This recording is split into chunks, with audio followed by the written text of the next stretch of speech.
Você já ouviu sentenças como o Opus Dei é o grupo mais tradicionalista dentro da Igreja Católica, ou a Fraternidade Sacerdotal São Pio X é sede vacantista? Pois bem, essas declarações totalmente absurdas são, no entanto, proferidas por boa parte, não só da mídia anticatólica, como também dos fiéis católicos, o que mostra o grau de confusão, né, e de crise em que nós nos encontramos hoje em dia. Quando eu me converti, entre 2009 e 2010, eu tive uma grande dificuldade de me orientar dentro dos quadros da igreja, justamente pela diversidade de opiniões, de orientações, né, que fazem às vezes a gente acreditar que existe mais de uma igreja, porque diferenças até doutrinais significativas, né? Quando eu fui me aproximando do tradicionalismo, eu acreditava que ia encontrar, pela proximidade com a tradição, uma unidade maior, né? Qual não foi a minha surpresa quando eu descobri que as divisões ali são infinitamente maiores, né? Então foi justamente para poder evitar, né, desgastes, que as pessoas se sintam como numa espécie de campo minado, onde elas pisarem pode ter uma bomba, né, que eu decidi, com os conhecimentos que eu tenho desses grupos, elaborar para vocês uma pequena escala, né, um termômetro do tradicionalismo, ou tradismômetro, se vocês quiserem apelidar assim. Como é que ele vai funcionar? Eu vou seguir 3 critérios simples. Vocês podem usar outros critérios, podem não aceitar esses critérios que eu estou usando, tudo bem, né? Isso aqui é apenas uma possibilidade de classificação, existem muitas outras, né? Mas eu usei 3 critérios. O primeiro deles é o reconhecimento da legitimidade, né, da autoridade do Romano Pontífice, né, do Papa. O segundo é a aceitação e o reconhecimento da ortodoxia do Concílio Vaticano II e dos documentos magisteriais, conciliares e pós-conciliares, né? E terceiro é a postura litúrgica, né? Qual a liturgia que se adota e por que se adota. Segundo esses critérios, nós podemos então classificar e colocar dentro do grupo dos tradicionalistas alguns grupos de pessoas que, segundo outros critérios, não seriam sequer considerados tradicionalistas. Mas vamos logo à classificação, que é o mais importante aqui para nós. No grau zero, que eu chamo de grau zero de tradicionalismo, estão os grupos que todos acreditam que são tradicionalistas, os que estão fora, né, mas não o são. E não apenas não o são, como dizem que não o são, né? Eu estou usando aqui o critério do IBGE, entendeu? É o critério da autodeclaração. Então, esses grupos, como Opus Dei, Arautos do Evangelho, Legionários de Cristo, né, todos eles não só reconhecem, né, a legitimidade do Concílio Vaticano II, né, e aderem à chamada hermenêutica da continuidade, né, ou seja, eles acreditam que os documentos pós-conciliares, conciliares e pós-conciliares, de alguma forma se harmonizam com a tradição católica anterior, né? Se você adotar uma hermenêutica específica, como eles também celebram a missa nova, né? Eles aderem ao Novus Ordo de Paulo VI, então, portanto, não podem ser classificados, né, de modo algum como tradicionalistas. Coisa que eles mesmos dizem que não são, né? Eles costumam não gostar dos tradicionalistas, né, a quem frequentemente chamam de cismáticos, né, dizem que tem uma postura cismática. Então, realmente, né, trata-se aqui de um engano muito grande, né? Eu conheço pessoas que são desses grupos que se sentem ofendidas se você as chamar de tradicionalistas. Então, nós podemos considerar aqui o grau zero, né? Por que eles entram nesse termômetro do tradicionalismo? Primeiro, justamente por causa disso, porque são conhecidos por outros por estarem no tradicionalismo e também por estabelecer uma espécie de limite, né? Eles têm um zelo litúrgico, procuram seguir o missal, procuram harmonizar, né, os documentos mais recentes da igreja com a tradição. Então, acaba por ser uma espécie de limiar do tradicionalismo, se nós chamarmos assim. São grupos que podem ser chamados propriamente conservadores. Inclusive nos costumes também, né? Seus costumes são muito parecidos com o de muitos católicos propriamente tradicionalistas, né? Então, nós vemos uma tendência a buscar a piedade, a buscar o zelo, né, com a oração, com a vida espiritual, etc. Então, em muitos aspectos, eles acabam se parecendo com tradicionalistas, né, mas de fato não o são, né, e nem gostariam de ser chamados assim. Grau 1 do tradicionalismo, né, nós podemos dizer que são aqueles que, aderindo à hermenêutica da continuidade, né, adotam a missa tradicional. E aí nós temos os diversos grupos, né, do espectro Ecclesia Dei, né? Por mais que nem todos sejam provenientes do Ecclesia Dei, são grupos que, de alguma forma, são dissidências ou da Fraternidade de São Pio X ou de grupos mais tradicionalistas mais radicais, por assim dizer, né? E aí você tem uma diversidade de posturas, né? Desde a administração apostólica São João Maria Vianney, que tende a uma postura mais conciliatória, né? De aceitação da hermenêutica da continuidade, dos documentos conciliares, até um Instituto Bom Pastor, a IBP, que tende a ter uma postura mais crítica, né? E flertar muitas vezes com o tradicionalismo. Ambos têm origem tradicionalista mesmo, né? O IBP é muito mais recente, ele nasceu em 2006, né, com o padre Laguerre, por um acordo que foi feito com o Vaticano, é uma dissidência mesmo da Fraternidade Sacerdotal São Pio X. Né? Há grupos também como a Fraternidade de São Pedro, Instituto Cristo Rei, todos eles se inserem de alguma forma nessa variedade, né? Todos reconhecem o Papa como Romano Pontífice legítimo, reconhecem, alguns de forma crítica, mas reconhecem, né, o Concílio Vaticano II e a sua autoridade, né, a autoridade dos seus ensinamentos, mas adotam a forma antiga da missa. Né? Alguns, apenas por acreditarem que é uma forma mais adequada à sua preferência estética, né, ou por ter uma inclinação estética mais próxima, né, da missa tradicional, outros por realmente acreditarem que é uma forma litúrgica superior. Mas eles ainda não rompem a barreira do Concílio Vaticano II. Isso acontece com o grau 2, né, que aí é o tradicionalismo mais clássico, nós podemos dizer, né, que é propriamente a Fraternidade de São Pio X, criada por Dom Marcelo Lefebvre em 1970 e que ficou muito famosa, né, nos meios não tradicionalistas pelas sagrações de Ecônia, né, ocorridas em 1988. Dom Lefebvre, para dar continuidade, né, às suas ordenações sacerdotais, quando ele morresse não haveria mais bispos tradicionalistas, junto com Dom Castro Maier, brasileiro. Em 1988, em Ecônia, na Suíça, ele sagrou 4 bispos. Né? Desses 4 bispos, Dom Richard Williamson, acabou em 2012 por se separar da Fraternidade de São Pio X e criar um grupo chamado de Resistência. Né? Esse nome é informal, mas é conhecido dessa forma.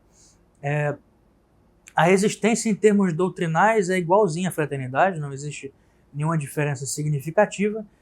Muitos apontam a diferença de postura, né? Talvez até por ser um grupo mais jovem, né, e nascido como uma dissidência da fraternidade, eles tendem a ser um pouco mais durões, né? E de um temperamento talvez um pouco mais apocalíptico, nós poderíamos dizer. Né? Mas ambos rejeitam plenamente o Concílio Vaticano II, né? A tradição do chamado lefebvrismo, né, nasce com isso, e adotam exclusivamente, né, a missa tridentina, a missa antiga. Né? O missal de 62, basicamente, outros preferem adotar outros missais anteriores, mas a Fraternidade de São Pio X, né, adota, eu não sei se isso é universal, mas creio que sim, o missal de 62. Né? Então, esse é o tradicionalismo mais mainstream, nós podemos dizer. Né? Existem, contudo, outros grupos, né, que se inserem de alguma forma no tradicionalismo, porque, como eu mesmo disse, segundo o critério de autodeclaração, eles são, né, eles se declaram tradicionalistas, embora não sejam reconhecidos pela maioria deles como tal. Né? Trata-se dos sede-vacantistas, aqueles que não reconhecem, de uma forma ou outra, né, a legitimidade do Romano Pontífice. E aí a confusão é realmente muito maior, mas muito mesmo. Né? Esses grupos vão desde os sede-privacionistas, ou seja, aqueles que reconhecem a eleição do Papa materialiter, mas dizem que ele não tem poder espiritual, ou seja, que os seus ensinamentos, né, a sua autoridade magisterial é nula, né, porque eles seriam heréticos, né, aderiam à heresia modernista e, portanto, os seus ensinamentos são absolutamente inválidos. Os sede-privacionistas, de alguma maneira, né, são uma espécie de sede-vacantistas, porque, na prática, se o Papa não tem poder absolutamente nenhum, é como se não o fosse. Né? Existem os sede-vacantistas mesmo, clássicos, por assim dizer, que defendem que a sé está vacante. Né? A maioria dos sede-vacantistas dizem que isso ocorreu desde a eleição de João XXIII, em 1958, mas existem divergências entre eles. Né? Alguns vão dizer que a eleição foi inválida mesmo, que o conclave foi espúrio, porque teria sido eleito o presidente da Conferência Episcopal Italiana, o cardeal Siri, né? Que teria sido ameaçado de morte e mais tarde elegeu-se ilegitimamente Angelo Roncalli, que se tornou João XXIII. Né? Os irmãos Diamond, que são dois sede-vacantistas americanos muito famosos, dizem inclusive que ele escolheu o nome João XXIII como uma referência a um antipapa João XXIII do século XV. Né? Existem outros, ao contrário, que vão dizer que a eleição de João XXIII foi válida, mas que ele deixou de ser papa no momento em que aderiu à heresia modernista com o concílio, né? E que, principalmente a partir de Paulo VI, eles seriam todos papas heréticos e, portanto, não seriam papas. Né? Então, existem diversas variantes, né, dentro do sede-vacantismo. Infelizmente, são grupos que difíceis de se lidar, às vezes eles têm hostilidades uns com os outros muito grandes. Né? E existe ainda, né, os grupos que, não aguentando, né, ficar sem um papa, decidiram eleger os seus papas. Né? E aí, realmente, a coisa... Infelizmente, eu tento aqui ser o mais neutro possível, mas chega a abrir a comicidade mesmo. Né? Nós temos, por exemplo, nos Estados Unidos, o famoso Papa Michael, né, que faleceu no ano passado. O Papa Michael, em 1990, era um leigo, um fiel leigo americano, do estado do Kansas, que, junto com 6 pessoas, inclusive o seu pai e a sua mãe, fez um conclave dentro da loja da sua família e foi eleito papa. Né? E passou a vestir os trajes, né, do Romano Pontífice e a pontificar, dizer que era o novo papa da Igreja Católica. Né? O mais incrível é que esse homem, que anteriormente era sede-vacantista, depois, bom, esses grupos são normalmente inseridos dentro do sede-vacantismo, né? Mas eles acreditam que tem papa. Né?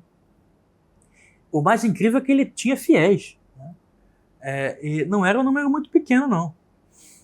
Outro caso, esse aí mais célebre e, na verdade, mais estranho ainda, porque envolve uma diocese inteira, é o da Igreja Palmariana, né?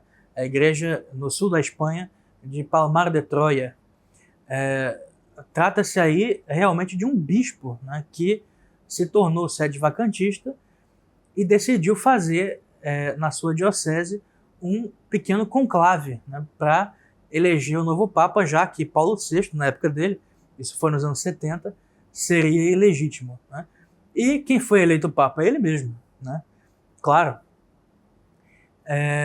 E ele montou uma igreja, só que aí realmente com uma estrutura, né, muito grande. Usou a estrutura da diocese para isso. Eles têm um mosteiro, né, um convento com religiosas, uma catedral, não sei se é catedral ou basílica, mas uma igreja linda, né? Muitas riquezas, fazem cerimônias assim, litúrgicas com muita pompa. Então, realmente é estranhíssimo, né? A igreja palmariana, ela tem sucessão apostólica, né? Não legítima, claro, mas eles já estão no terceiro papa, né? Inclusive, um deles acabou por fugir, né? Com uma mulher, e se casou com essa mulher, né? Então, realmente, nós vemos aí um desequilíbrio muito grande, né? Realmente não dá para levar um grupo desses a sério, né? Mas, atualmente, né, eu não tenho certeza do número exato, mas na última vez que eu chequei, né, existiam 16 antipapas desse tipo.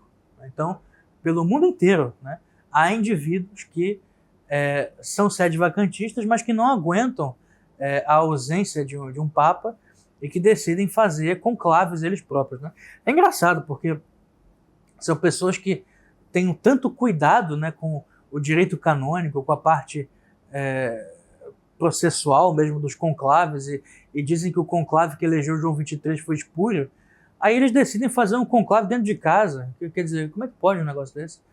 Mas, realmente, né, é um fenômeno principalmente norte-americano, né?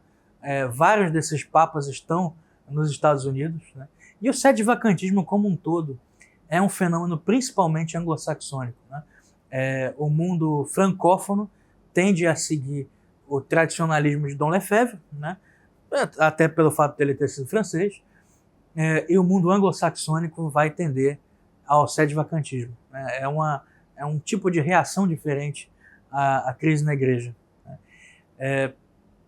Recentemente, com a renúncia de Bento XVI, em 2013, surgiu um novo grupo de sede-vacantistas, que são aqueles que aceitam todos os papas pós-conciliares, mas não aceitam o Papa Francisco, né? E aí realmente a coisa fica cômica, porque eles não são tradicionalistas, né? Eles são modernistas, né? Inclusive alguns deles carismáticos, né? Eu conheço carismáticos, né, que não aceitam o Papa Francisco como Papa, são sede-vacantistas carismáticos, que aceitam o Concílio Vaticano II, que aceitam a Missa Nova, que participam da Missa Nova, né, que aderem a todas as doutrinas, né, liberais, modernistas, etc., mas que dizem que Bento XVI renunciou contra a própria vontade, que ele foi ameaçado de morte, que foi coagido, quando não existe evidência nenhuma disso, né? Mas teria sido coagido pelos globalistas, inclusive, ou pelos Illuminati, né? E Bento XVI, realmente, existe essa questão, né, do Papa Emérito, né?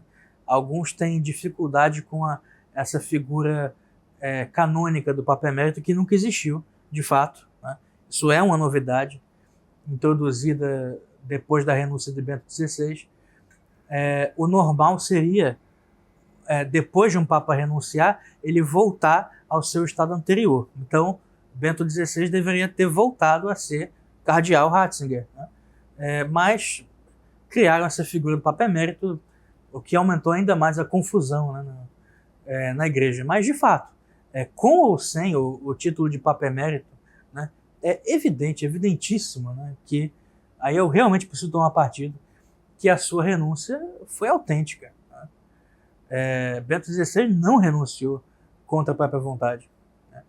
E, bom, ao menos que tenha sido divulgado, que nós possamos saber, não houve nenhuma irregularidade no conclave que elegeu Francisco. Mas existem essa diversidade alucinante, né, dentro do sede-vacantismo, né? Então, para nós resumirmos aqui, grau zero, aqueles que aceitam o Papa, aceitam a hermenêutica da continuidade e aceitam a Missa Nova, mas que tem uma postura que lembra em muitas coisas o tradicionalismo, tem um comportamento mais próximo do tradicionalismo.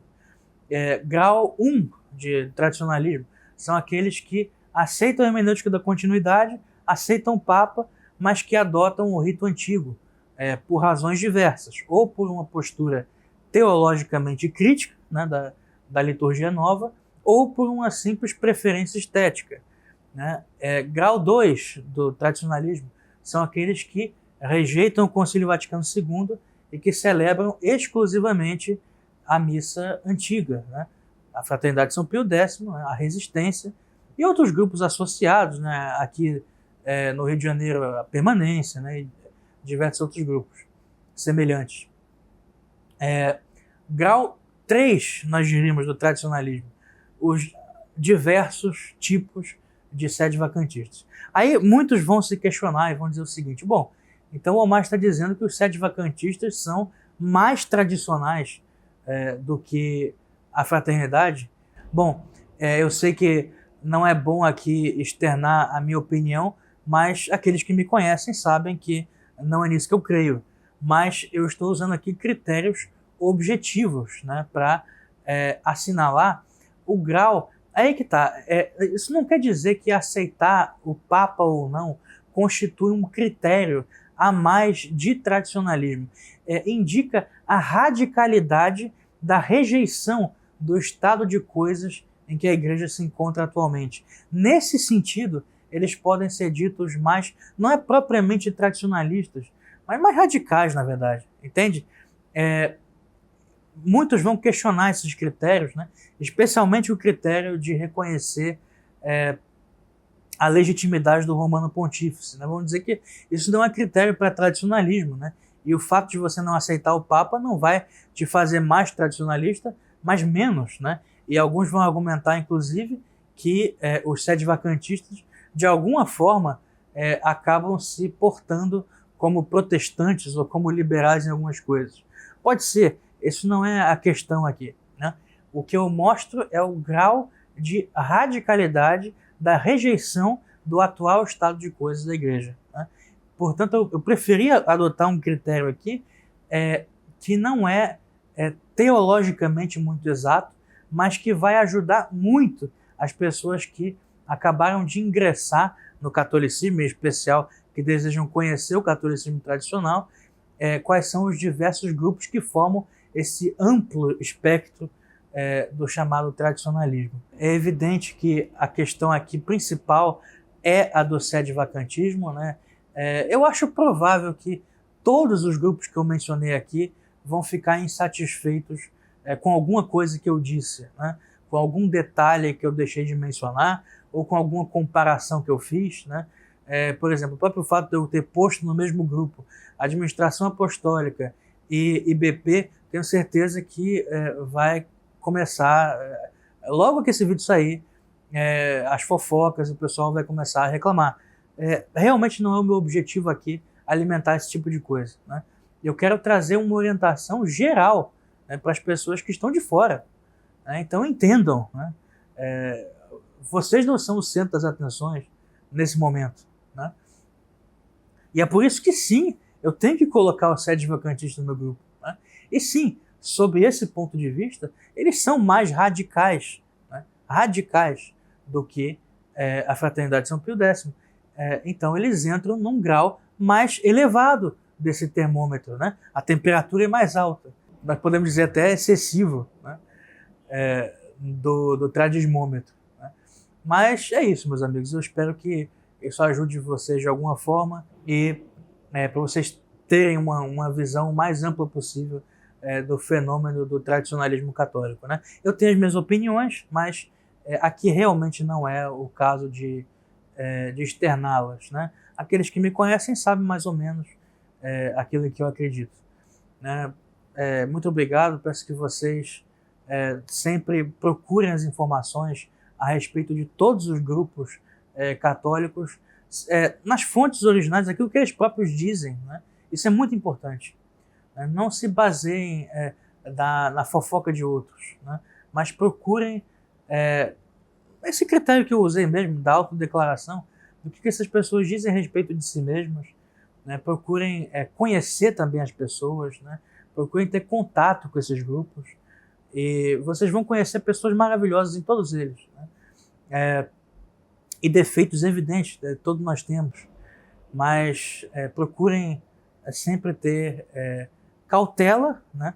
Mas ao mesmo tempo o critério também da caridade, né? Vejam todas as pessoas que, poxa, estão querendo, né, num mundo tão destroçado, né, como o nosso, estão querendo seguir a tradição, né, estão querendo se aproximar daquilo que a igreja sempre ensinou. Né? Então, julguemos essas pessoas com caridade. Né? Ou melhor, não as julguemos, né? Mas procuremos fazer a nossa parte, né? O nosso trabalho, e, na medida do possível, Deus vai nos justificar e nos auxiliar.